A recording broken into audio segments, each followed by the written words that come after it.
Suzy is on the hunt for some of the world's strangest dinosaurs. Oh, wow. Nearby, there are other dinosaurs to be found. Erika's buzzing about her favourite fly. Nothing like the smell of slightly stale ethanol to start you off right in the morning. And Theo explores the museum's urban jungle. I get a lot of people giving me funny looks when I'm crawling around the bushes. Bonjour, salut. Good morning, guys, welcome. It's a new day at the Natural History Museum. There's just something so special about the buzz of energy of all these people filing through the doors. Each day, 14,000 visitors come to see some of the greatest marvels of the natural world. Even now, just seeing everyone immediately taking pictures and smiling at the architecture is just really special. But only a tiny part of the museum's work is seen by the public. Even more incredible work is carried out behind the scenes, across Britain and in some of the most remote corners of the world. Dinosaur expert Suzy is on the road more than most.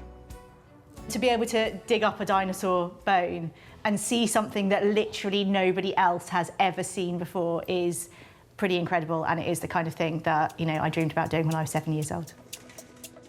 But today, Suzy's examining some extraordinary fossils that were found in the Atlas Mountains of Morocco.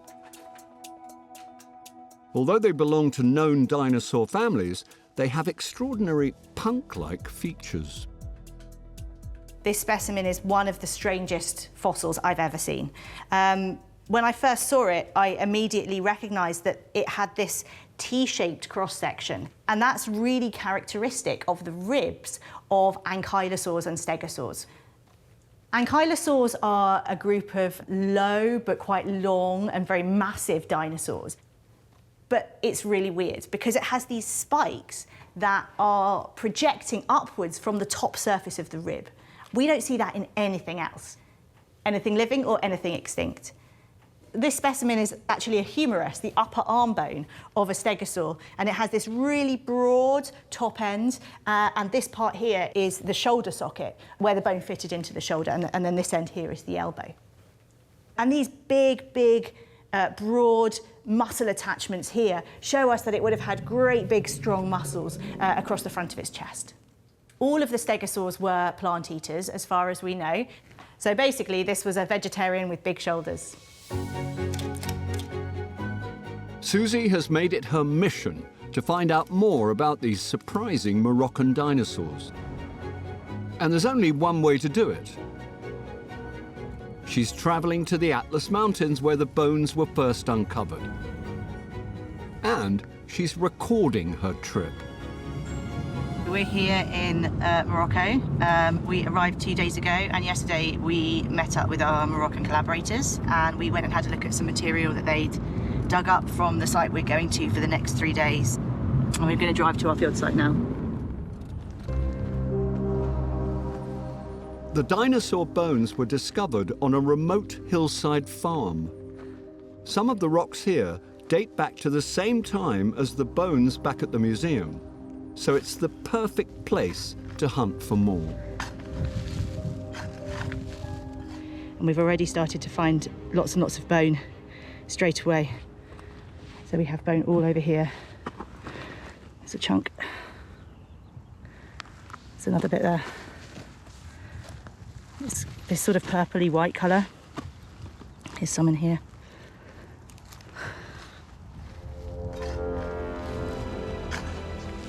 Wow, they're big. Amazing. Yeah. Looks like a limb bone of probably a sauropod, just because it's really big. And further into the site, there's something even more remarkable. Oh, wow. The fossilized footprints from a group of meat-eating dinosaurs with bird-like feet. They're very clear depressions that are being picked out in the sun. The footprints in the rock reveal so much more about these incredible dinosaurs. What they appeared to be showing us was that all of these dinosaurs were moving in one direction on a surface that looks like it was just under a little bit of water, maybe the side of a lake. And our dinosaurs are all moving in one direction, almost like a flock of birds. Incredibly, this could be the earliest fossil evidence of bird-like behaviour found anywhere in the world. This is an amazing discovery by Suzy and her team. It's possible, although I don't know that we can tell, that some of these little footprints that we're seeing are actually the footprints of some of the earliest birds in the fossil record. Suzy hopes on her return to London that the team's latest finds will shed even more light on Africa's incredible dinosaurs.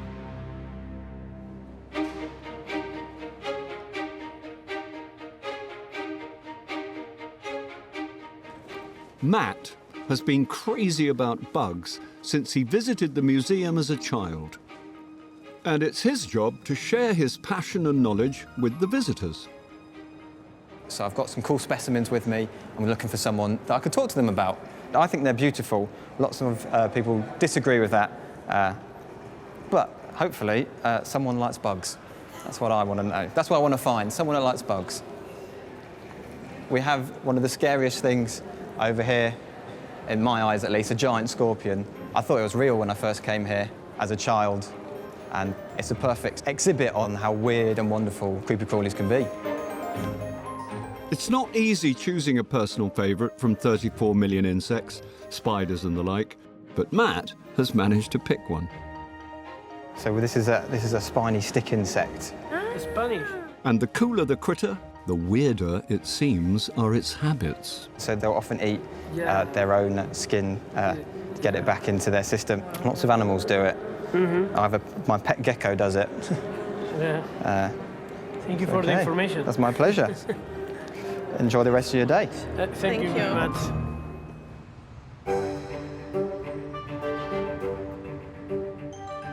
Also loving the exciting world of insects is Erika. She is digitising the museum's fly collection, so anyone around the world can tap into it and help find ways to protect our wildlife. These are Batflies. Just look at them. But first, she must pin the flies to their correct tiny label under her microscope. Nothing like the smell of slightly stale ethanol to start you off right in the morning. I often sit there when I travel in by the bus, clink, clink with my specimens, smelling of alcohol, thinking, I wonder what people really think is going on with me. So we get out this crazy specimen and I'm going to mount them so I can have a proper look at some of their morphology. So we put a tiny bit of glue on that. There are over 500 species of batflies, all from just 2 batfly families. All bats have 1 or 2 on them, and they have lice, and they have fleas, and they have bugs. It's like a crazy ecosystem going on in a bat. But they're quite extraordinary in the fact that the females give birth to live young. So again, we think of this as a prerogative of mammals, but these flies, the egg will hatch inside her, and then she provides milk for her larvae. How cool is that on the side of a bat? So let's have a little look now. This is pinned. Its wings are up, its head's up. Off to have its photo taken. Batfly bodies are less than 1 centimetre long, so Erika needs a special camera setup to capture detailed macro shots of her subjects. The world's squeakiest chair, I'm afraid. Flies, and all things tiny, have been a passion for Erika since childhood. When I was 10, I think that's when I got given a microscope. And as all good kids do, I used to pick the fleas off the cats. I used to freak myself out because obviously I didn't kill the fleas. And so every time they jumped up, there was like little screams from my bedroom. So what I'm doing is I'm just opening up the software, turning the camera on, the lens. I love this bit because this is a world that no one really gets to see. Ta-da! This is your first. Ooh. Look at it. Look at that fantastic image. And then, that's it. I love this bit. Just look at the claws. Wee, lovely claw. And there you go. Legs akimbo. And that's Neotrichobius, the parasitic hitchhiking batfly from Dominica.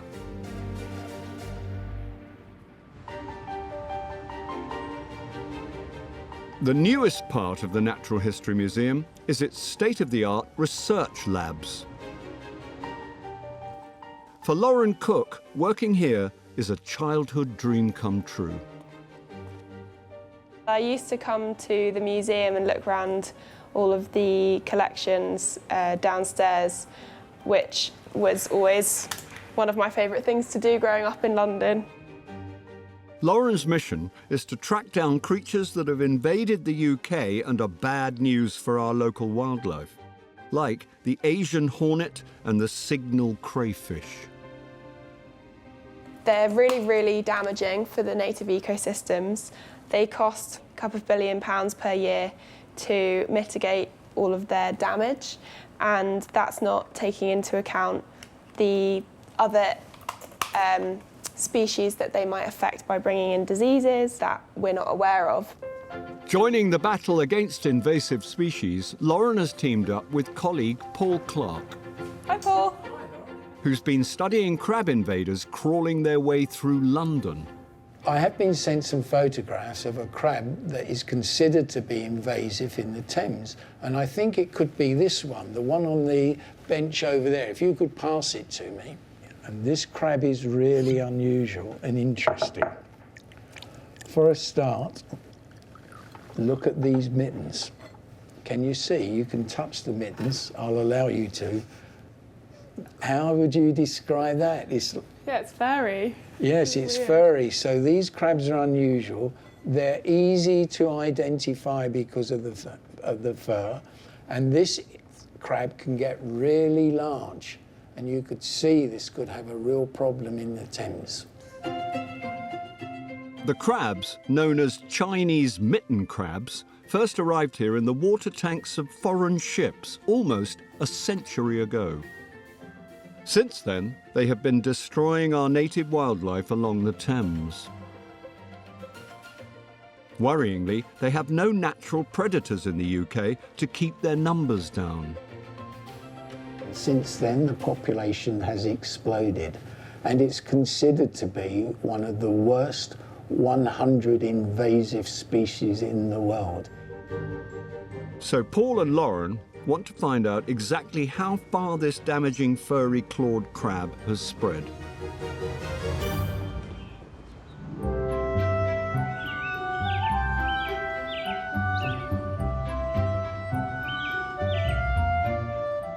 Below the museum's great walls is a tranquil haven in the heart of the city that few people know about. The museum's garden is home to thousands of plants and animals and is a prime spot for the rare lesser spotted species, the wildlife photographer. I'm putting up some camera traps to see what wildlife I can find. Theo's day job is part of the museum's big push to teach people across the country about city wildlife and how to protect it. So we're going to place one camera here for birds. He's had some amazing results here in the past, especially with robins. And then we're going to put another camera trap just over there in the lodge, next to the lodge, and hopefully catch a pathway where the foxes walk along. And what's incredible is that there's over 3,000 different species of animal and plant and fungi living here in the Natural History Museum Wildlife Garden. When you do provide habitats for animals to live in, they'll thrive. So this area, nice and quiet, you've got the public on that side, and you can also see how there's little runways coming down by the side of the fence. Great area, and wait a minute. If you could smell right now, we can actually smell a bit of a sweetness in the air, and that is the fox musk. And walking anywhere around London, because there's so many foxes, you can quite often smell that sweet, foxy musk smell. So they've definitely been coming through here. So now we need to try and find some signs of perhaps an area where there's tracks, where they've walked, and then that'll be a fantastic place to put the camera trap. Yeah, here you go. So, because of this fence line here, in order for them to make their way through here, there's actually lots of barriers, and the only place that they could come through is underneath here. And you can see how the dirt is kind of smooth there and not there. And so that's a good suggestion that something, quite likely foxes, have been walking down through here. Actually, if you look even closer here, you've got kind of two little claw marks, which quite possibly could be part of the pad of a fox having gone through there. So this is the camera trap. You've got the camera there, the sensor there, so anything that crosses it. And then, last but not least, make sure you turn it on.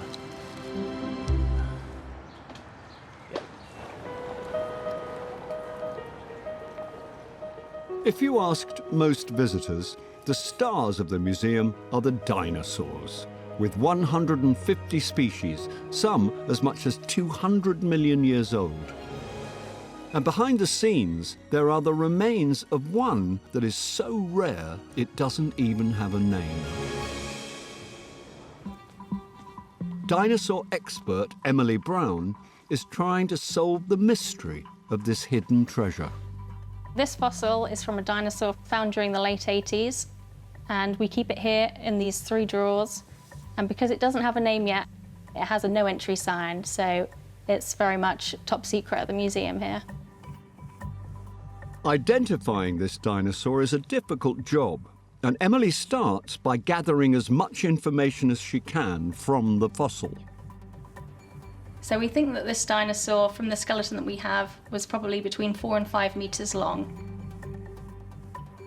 It was a huge animal, but what is even more incredible is where the dinosaur remains were found, one of the hardest to reach places on Earth.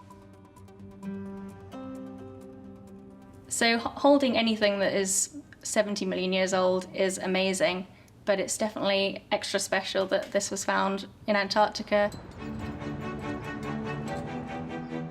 In 1989, polar scientist Dame Jane Francis was part of the team from the British Antarctic Survey that made this incredible discovery. This is the spot where Jerry actually found the dinosaur. It was one of the first dinosaurs ever found in this icy wasteland. This picture shows that there were thousands and thousands of these tiny little bits of bone. 34 years later, Jane hopes to discover more about this unnamed fossil. Back at the museum, Emily is attempting to solve the mystery. And today, she's putting the jawbone in the CT scanner to see if it can reveal clues to the identity of this Antarctic dinosaur. With CT scanning, it's always exciting to be the first person to look and see what's inside. So this is a really big moment for this dinosaur, and who knows what it's going to reveal.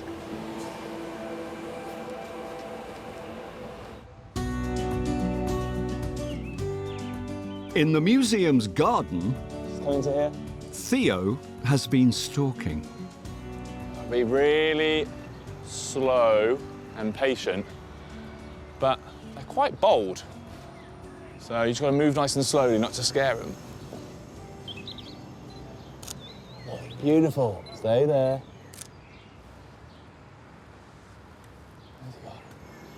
Look at that. Got it. Beautiful. And even if it's cold, even if my hands are getting freezing, I'm here, and whilst I'm here, I can just zone out of the rest of the world that's going on and be present and be in the moment, looking for animals and taking pictures. I get a lot of people giving me funny looks when I'm crawling around the bushes, but then, luckily, show them the camera and my museum pass, and it doesn't look too bad.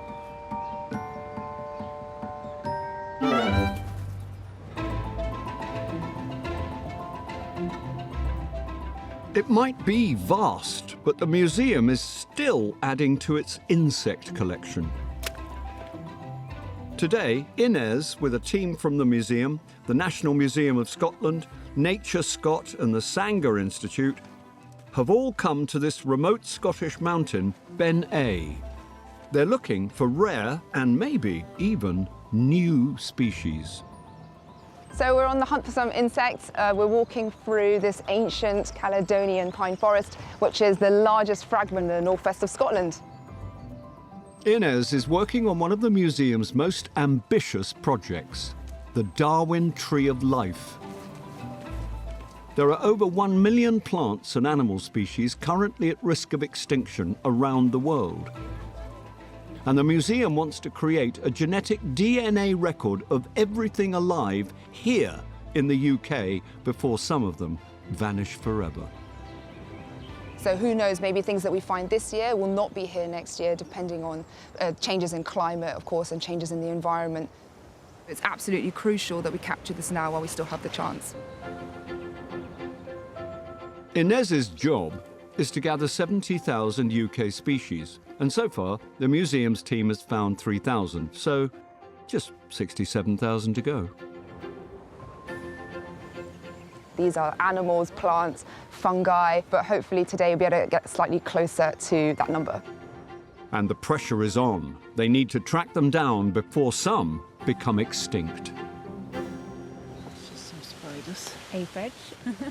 Yeah, get that one. So there's a good chance they might find some insects here that have never been seen before. This woodland is really, really diverse. There's tons of things here. It is like we're trying to find a needle in a haystack. But catching insects the size of a pinhead is no easy task. So each team member has brought their own favourite bit of kit. Today, we've got loads of different sampling methods with us. So I'm carrying a sweep net, which is kind of the standard for collecting insects. So you might see people with a big beating tray, so that's usually for beetles. There's a little leaf hopper here as well.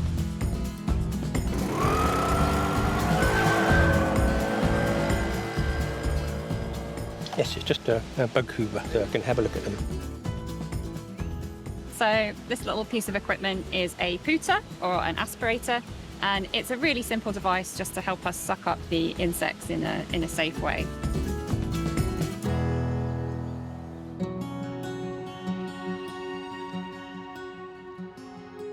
At the end of a long day's collecting, there's now hundreds of critters from an entire mountainside, all in one room.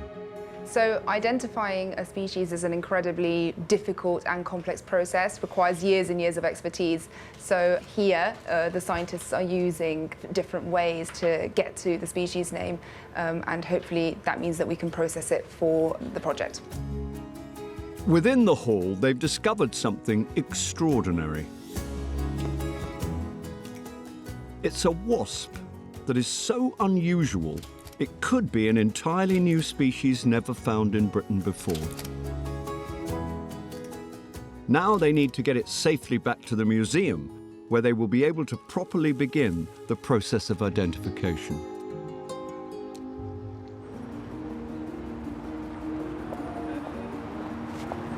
Hi there, Jane. Hi, Very nice hello. to meet you. It's great to see you at long last. We've got loads of exciting things to talk about. Yeah. It's over 30 years since explorer Dame Jane gave the Antarctic dinosaur to the museum for safekeeping.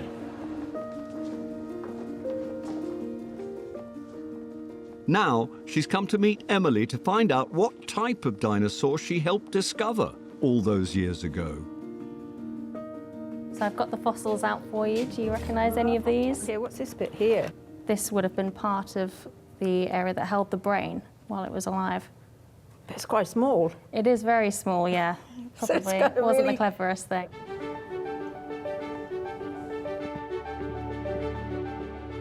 Back in 1989, it wasn't possible to CT scan the dinosaur, so these results are exciting. So what are we looking at here? So we can see that there are actually 3 different levels of teeth, 37 teeth in just that that small one jaw? little bit of jaw, which is Lord. pretty incredible. The scan images have thrown up another more surprising detail. The dinosaur had a very sensitive nose. The tip of the snout is much more complex than most of the length, and we think that this is because it probably had a very sensitive tip to the end of its snout, maybe for going through leaf litter or also part of like courtship potentially. It's just quite incredible what a few bits of fossil bone that we found lying around on the surface in Antarctica can tell us now about what lived there all that time, 70 million years ago. It's quite incredible. Most importantly of all, has Emily been able to identify the dinosaur? Or could it even be an entirely new species? So this is actually a new species, so new that we haven't actually named it yet. So you mean this is the only dinosaur of its type known in the whole world? Yes. I think all of us who are on that expedition will be absolutely amazed at what we found. So it's a fantastic discovery. So do you have any suggestions about what we should name it? Oh, I don't know. Dinosaurs get called all different names. Maybe we should call it Emiliosaurus or Janosaurus. A 34-year-old mystery has now been solved, and amazingly, a new species of dinosaur has been discovered.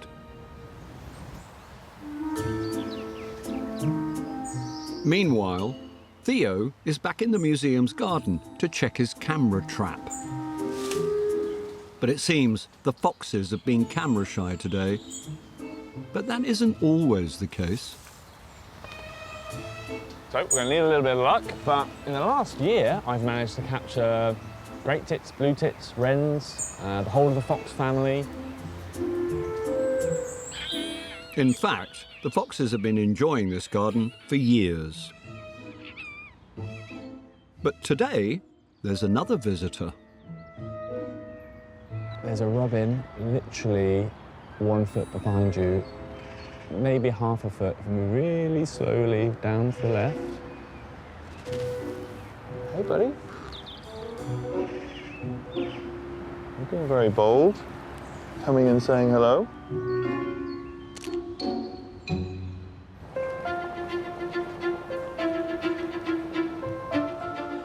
One of the most popular places in the museum is the Mammal Hall.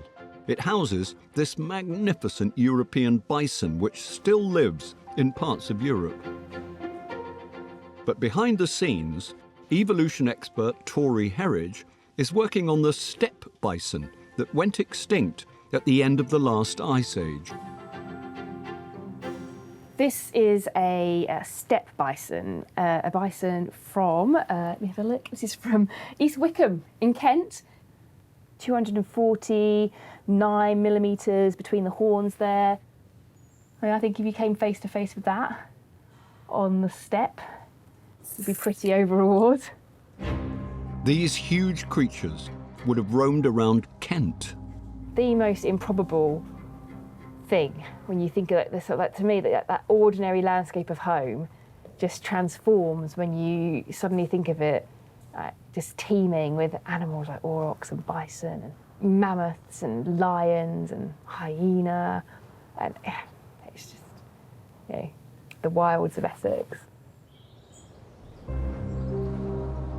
It's thought that a changing climate probably killed off the British bison. But now there's an extraordinary plan to bring back its distant relative, the European bison, to British soil.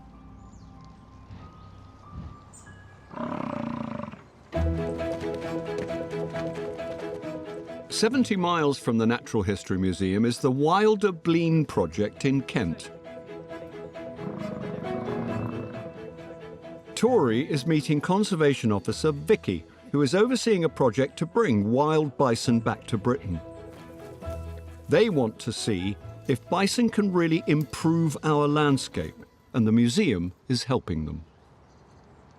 The size of that head is so wide, the muzzle. But this male is tame and well looked after.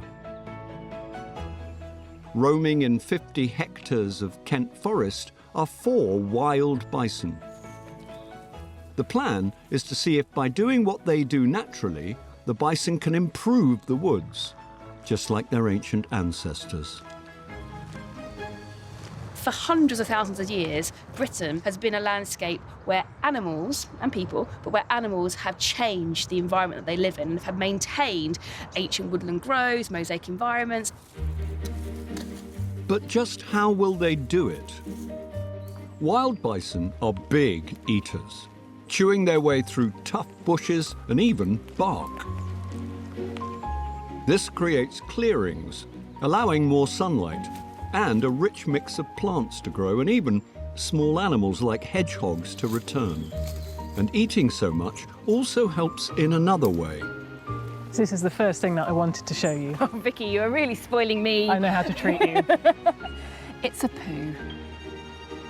They can eat up to about 45 kilos worth of vegetation, so they have to poo quite frequently. But this is fantastic because what it does is it's putting nutrients back into the ground, which is great for the soil health. And that's not even touching upon the bison being these dispersers of all the different seeds that they feed upon as well. And since soil health reflects how well the wood is re-energizing, Piotr Kuba from the museum will be studying it for the next few years to see how it changes as the bison become more established. How much diversity would you expect in one of those samples? Well, in a teaspoon of soil, you can find more organisms than whole human population on Earth. Wow. But it's how these giant eco-engineers physically make pathways that intrigues Tori. This path looks like it's been cleared for us. Well, that's it. The bison have just smashed through it, but it looks like a human-made path, but it isn't. This has all been done by the bison. And within such a small amount of time, they had already started to have an impact. I mean, we're talking a matter of days. By simply creating corridors and eating, the bison are re-energizing the wildlife here. And it's so exciting. I mean, this is the first time I've seen this, but it's not just me. The first time anyone's seen this happening in Britain for 5,000 years. Our landscape is missing something that these bison will do. And the people of Britain are missing the idea of something wild in the woods. And that's exciting.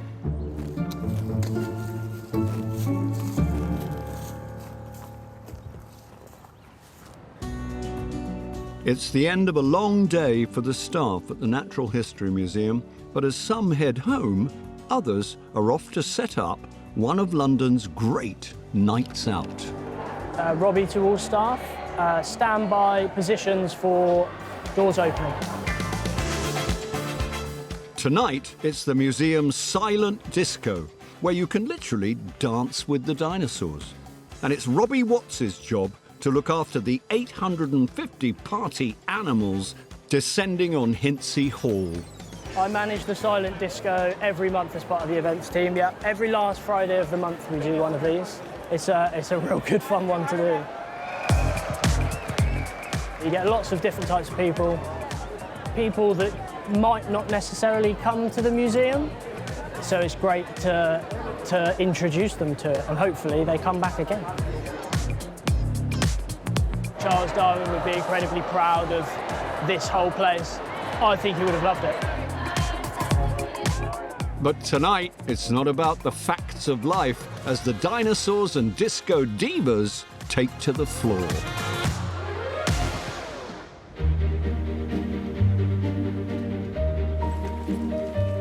Inez and her team have a monumental challenge. They've been in Scotland trying to collect some of the 70,000 different species needed for the Darwin Tree of Life project.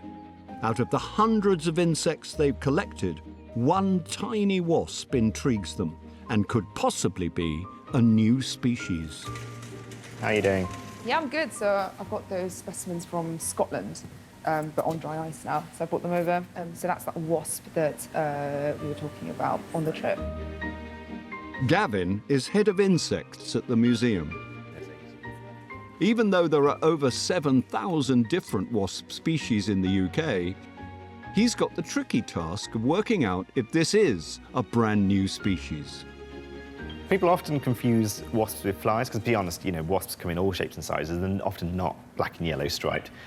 You can easily tell a wasp from a fly.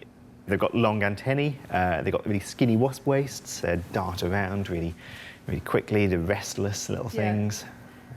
And, you know, they can often find the open window, unlike flies. No, that's very true. Every microscopic detail must be pored over. They can't make a mistake. It's the first time I've seen it properly under a microscope. I can see it's got these little ridges, these little coriae at the base of the scutellum.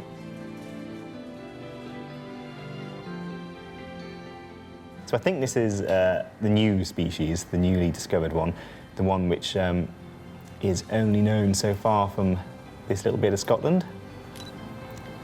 Wow. Exciting.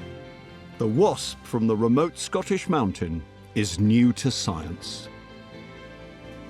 Luckily, you can see the wing venation really nicely. It's got this lovely, slightly curved wing vein there. All that remains for Gavin and Inez is to name and publish details for scientists everywhere to see.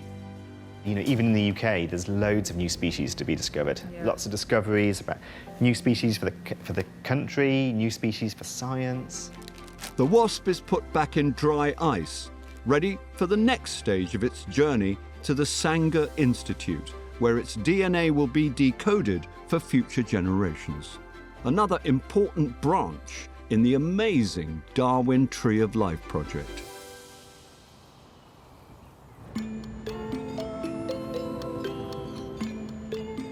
Only a few miles west of the Natural History Museum in London, on the banks of the River Thames at Hammersmith Bridge, Lauren and Paul are on the hunt for an invader, an unwanted species that has come to the UK uninvited and is damaging its riverbanks, the Chinese mitten crab. We can look under the rocks. Oh, here's some. Look, they're very small. Look at this, Lauren. Put your hand out. Oh, wow, cool. It's so tiny. So there was another one here, that's 4. Just one female mitten crab can lay around 1 million eggs, and Paul fears they have taken over the Thames.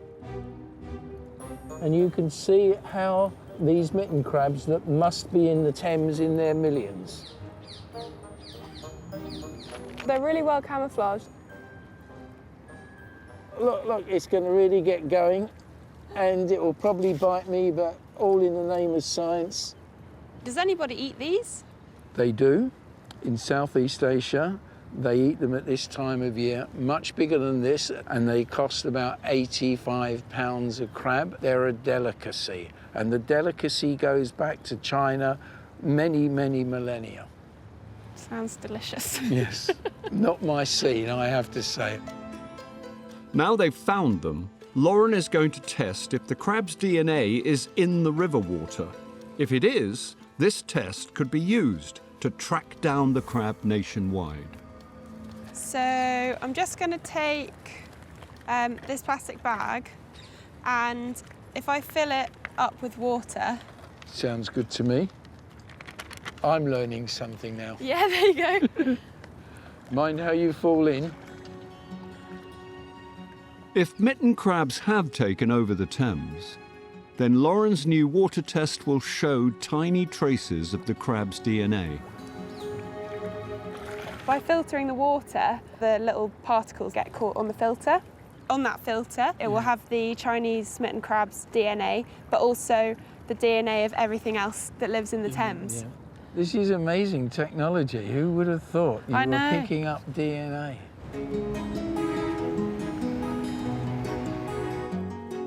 Lauren's water samples are taken back to the museum to be examined.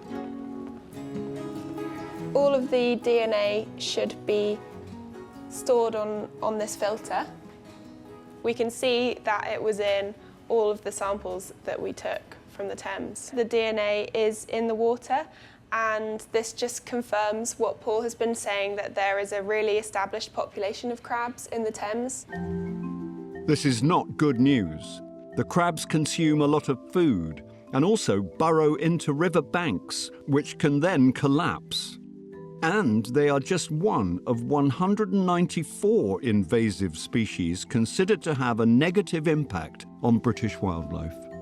I don't think there'll be any ways to get all of the Chinese mitten crabs out, but we can take this test to other sites where they're not established yet and potentially stop their progress up the river to mitigate their impact in other places.